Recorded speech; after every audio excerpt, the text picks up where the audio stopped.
Hello friends, हम अपनी इस वीडियो में स्टडी करने वाले हैं सैलिसिलेट के बारे में। हम अपने non steroidal anti inflammatory drugs के अंडर में ही एक पढ़ रहे हैं, जिसमें अब हम सैलिसिलेट का फार्माकोलॉजिकल एक्शन देखेंगे, वो किस तरीके से एक्ट करता है। तो सैलिसिलेट जो है उसका एक्शन हम देखने वाले हैं।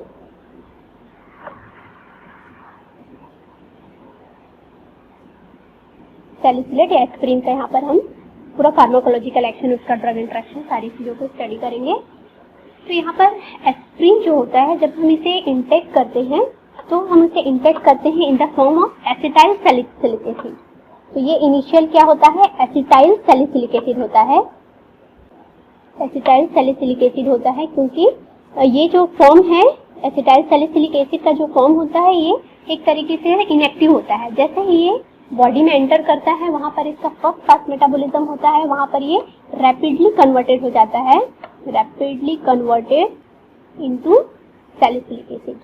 इसका जो एक्टिव फॉर्म है वो सैलिसिलिक एसिड है। मतलब इस सैलिसिलिक एसिड की वजह से इसकी जो एनाल्जेसिक एक्टिविटी है, एंटीपायरेटिक एक्टिविटी है, इसके अलावा जो इसमें एंटी इंफ्लेमेटरी एक्टिविटी है, वो सारी इस सैलिसिलिक एसिड की वजह से आता है। इसका जो मेटाबॉलिक प्रोडक्ट है सैलिसिलिक एसिड। लेकिन जब हम एस्प्रिन को इंटेक करते हैं, एडमिनिस्टर करते हैं, तब वो रहता है एसिटाइल सैलिसिलिक एसिड, जो इसका इनएक्टिव फॉर्म है। After metabolism it is converted into salicylic acid and that is active part. ये जो होता है एक्टिव होता है, ये जो है एक्टिव पार्ट है।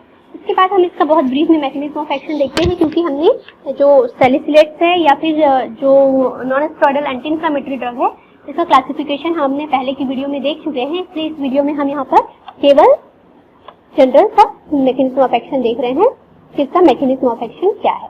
तो इसका मैकेनिज्म ऑफ एक्शन क्या है कि ये इनहिबिट करता है, नॉन सेलेक्टिव कॉक्स इनहिबिटर है ये। इसका जैसे हमने क्लासिफिकेशन में भी देखा है, तो आप एक वर्ड में लिख सकते हैं, नॉन सेलेक्टिव कॉक्स इनहिबिटर। तो ये जो एंजाइम है कॉक्स, इसे कहते हैं साइक्लोऑक्सीजिनेज एंजाइम। साइक्लोऑक्सीजिनेज एंजाइम जो होता है वो रिस्पॉन्सिबल होता है प्रोस्टाग्लैंडिन की सिंथेसिस के लिए, प्रोस्टासाइक्लिन की सिंथेसिस के लिए।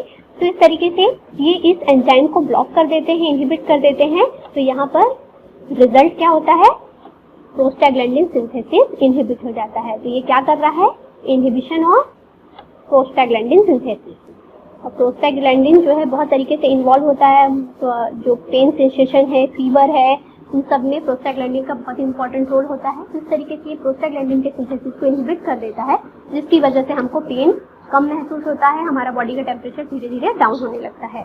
फिर हम देखते हैं इसका फार्माकोलॉजिकल एक्शन। फार्माकोलॉजिकल एक्शन,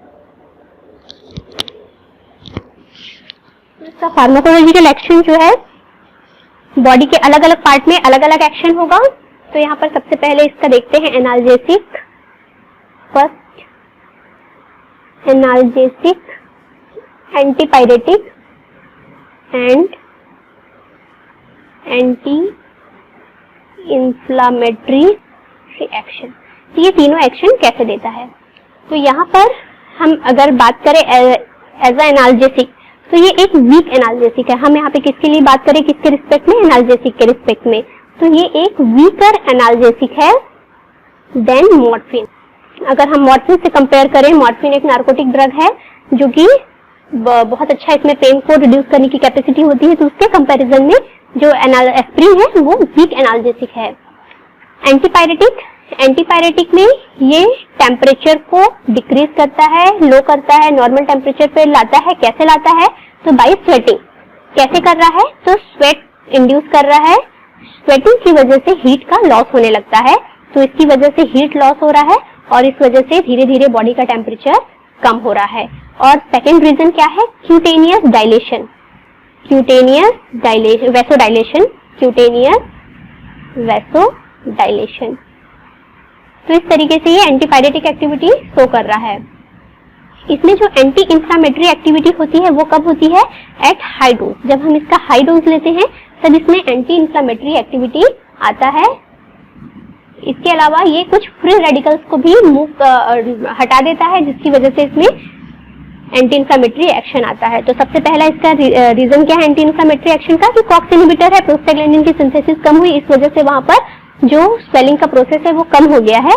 इसके अलावा ये और कैसे एक्ट करता है as a anti inflammatory drug, quenching of free radicals.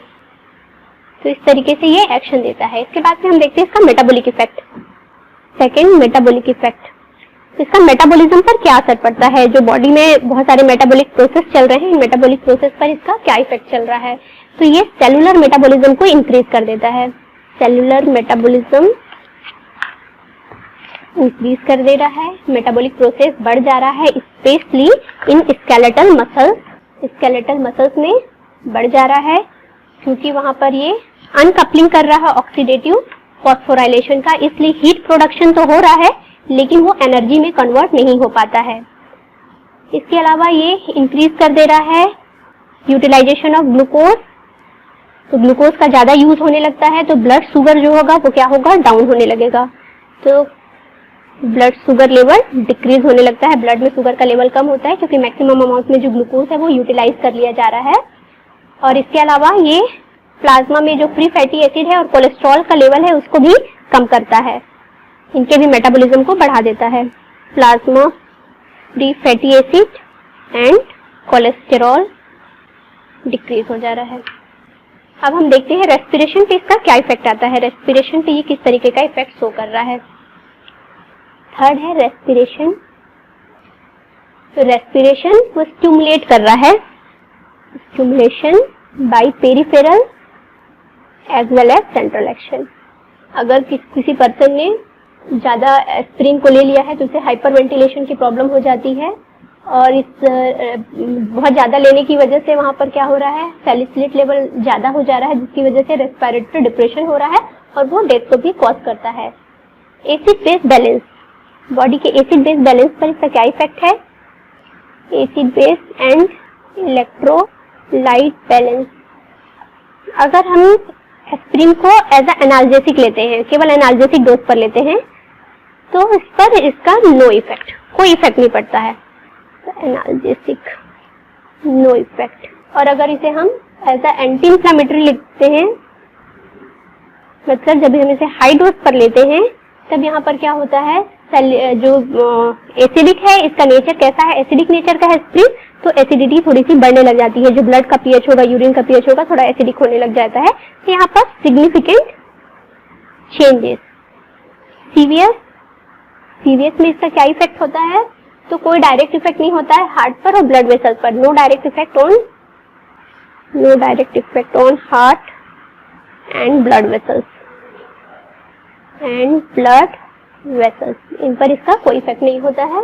अगर हम इसे हाई डोज पर लेते हैं, जब इसका डोज ज्यादा ले लेते हैं एट हाई डोज, तो हाई डोज पर ये क्या करता है, इंक्रीज कर देता है कार्डियक आउटपुट को और डायरेक्ट वैसोडाइलेशन क्रिएट करता है, direct vasodilation.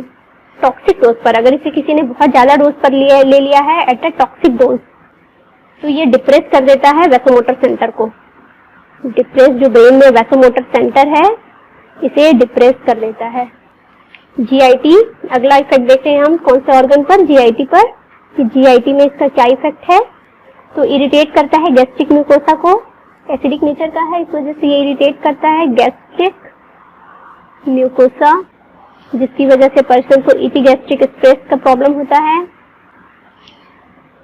इपीगैस्ट्रिक distress, nausea, vomiting, सारे प्रॉब्लम से पेशेंट सफर करता है। जब बहुत ज्यादा इसका यूज हो जाता है तो कई बार पेशेंट में पेप्टिक अल्सर भी देखने को मिलता है कि वो पेप्टिक अल्सर भी उनमें होने के चांसेस बढ़ जाते हैं। फिर हम देखते हैं ब्लड में इसका क्या इफेक्ट आ रहा है। तो इरिवर्सिबली इनहिबिट करता है ये थ्रोम्बोक्सिन सिंथेसिस को, इनहिबिट थ्रोम्बोक्सिन A2 के सिंथेसिस को ये इनहिबिट करता है, जिससे कि प्लेटलेट एग्रीगेशन नहीं होता है। तो ये प्लेटलेट को एग्रीगेट होने से रोकता है। इंटरफेयर, ये भी इसका बहुत इंपॉर्टेंट मैकेनिज्म है जिसको हम यूज करते हैं बहुत सारे हार्ट से रिलेटेड डिजीज में। इसी प्रॉपर्टी की वजह से इसे हार्ट रिलेटेड डिजीज में बहुत ज्यादा यूज किया जाता है, क्योंकि इसमें ब्लड थिनिंग प्रॉपर्टी होती है, ये प्लेटलेट्स को एग्रीगेट होने से रोकता है। इसके बाद हम इसका देखते हैं pharmacokinetic, absorb, well absorb from stomach and small intestine.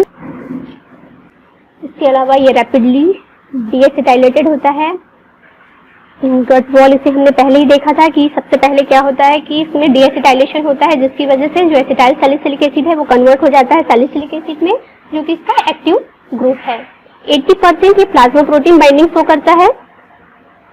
इसकी जो ब्रेन में एंट्री है वो बहुत स्लो होती है, क्योंकि इनकी लिपिड सॉल्युबिलिटी कम होती है, कि बहुत स्लो होती है क्योंकि इनकी लिपिड सॉल्युबिलिटी कम है, इसलिए ब्रेन में जल्दी इंटर नहीं करते हैं। इजिली क्रॉसेस प्लेसेंटा, अगर हम किसी प्रेग्नेंट वुमेन को दे रहे हैं तो वहां पर ये प्लेसेंटा में इजिली क्रॉस कर जाता है प्लेसेंटा को, तो फीटस में एबनॉर्मलिटी कॉज करता है।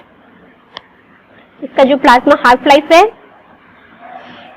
वो 15 to 20 मिनट्स का होता है। इसके बाद से हम इसका एडवर्स इफेक्ट देखते हैं, क्या क्या इसके एडवर्स इफेक्ट हैं और यूजेस।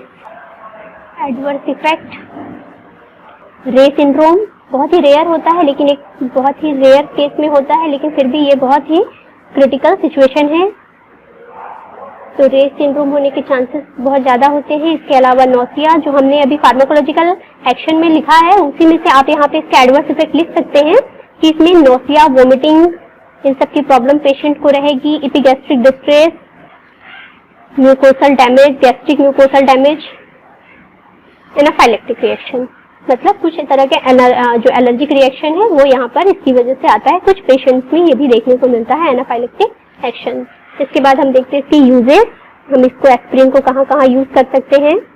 तो एज अ एनाल्जेसिक, सबसे पहला इसका यूज क्या है, एज अ एनाल्जेसिक, क्योंकि ये पेन को कम कर रहा है तो इसे हम एज अ एनाल्जेसिक यूज करेंगे। एज अ एंटीपायरेटिक यूज करेंगे।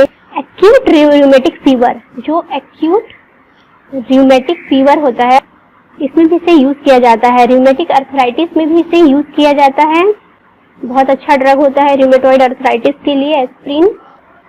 ऑस्टियोआर्थराइटिस या पोस्ट मायोकार्डियल इन्फेक्शन, क्योंकि इसमें प्लेटलेट जो एग्रीगेशन है उसको इनहिबिट करने की प्रॉपर्टी है, इसलिए इसको पोस्ट मायोकार्डियल इन्फेक्शन में भी यूज करते हैं। पोस्ट स्ट्रोक में भी इसे यूज किया जाता है। तो इस वीडियो में हम यहाँ तक स्टडी कर रहे हैं। नेक्स्ट वीडियो में इसके बाकी के ड्रग्स के बारे में स्टडी करेंगे कि वो किस तरीके से एक्शन देते हैं। Thank you for watching this video.